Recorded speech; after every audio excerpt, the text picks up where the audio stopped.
हिरण पूरे दिन घास खाने में लगा रहता है, घास को प्रोटीन में बदलने में ही लगा रहता है।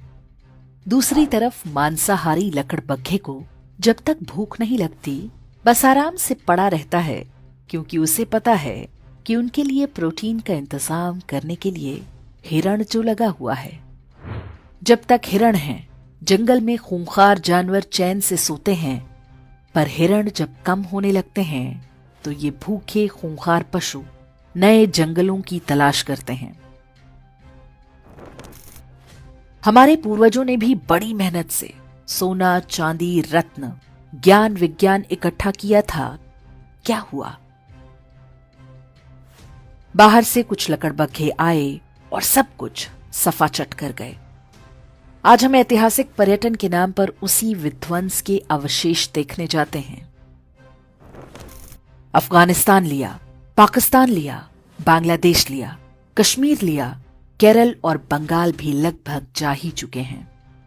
भारत के लगभग सभी क्षेत्रों में लकड़बग्घा बहुल क्षेत्र बसते गए। उनकी नस्ल के शिकारी परजीवी गुणों का विकास भी जारी रहा। अब पाकिस्तान और बांग्लादेश में संकट है, क्योंकि वहां हिरण लुप्तप्राय हैं। अब उन्हें नए जंगलों की तलाश है। उन्हें पता है कि पड़ोस में ही एक हरा भरा जंगल है।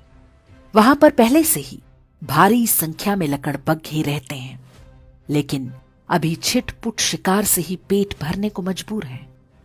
जंगल के कानून में संख्या बल सबसे आवश्यक है। इसे ही वो गजवाए हिंद कहते हैं और उनकी किताबों में इसका जिक्र हो चुका है।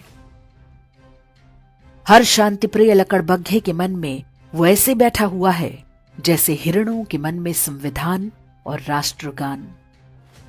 हिरणों को अनुमान नहीं कि आखिरी युद्ध बहुत कठिन होगा, क्योंकि ये अंदर से शुरू होगा, फिर बाहर से। जितनी तेजी से पाकिस्तान और बांग्लादेश से हिरण कम हो रहे हैं, ये युद्ध उतना ही निकट आता जा रहा है।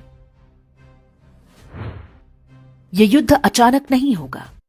वास्तव में हम पहले से ही इसके बीच में हैं। विश्वास ना हो तो हैदराबाद, केरल, पश्चिम बंगाल, यूपी, हरियाणा, राजस्थान, दिल्ली आदि के लकड़बग्घा बहुल क्षेत्रों में घूम आइए। हिरणों ने वहां से घर और संपत्ति बेचकर कहीं और बसेरा बना लिया है, लेकिन वे जिन स्थानों को सुरक्षित समझ रहे हैं वो भी वास्तव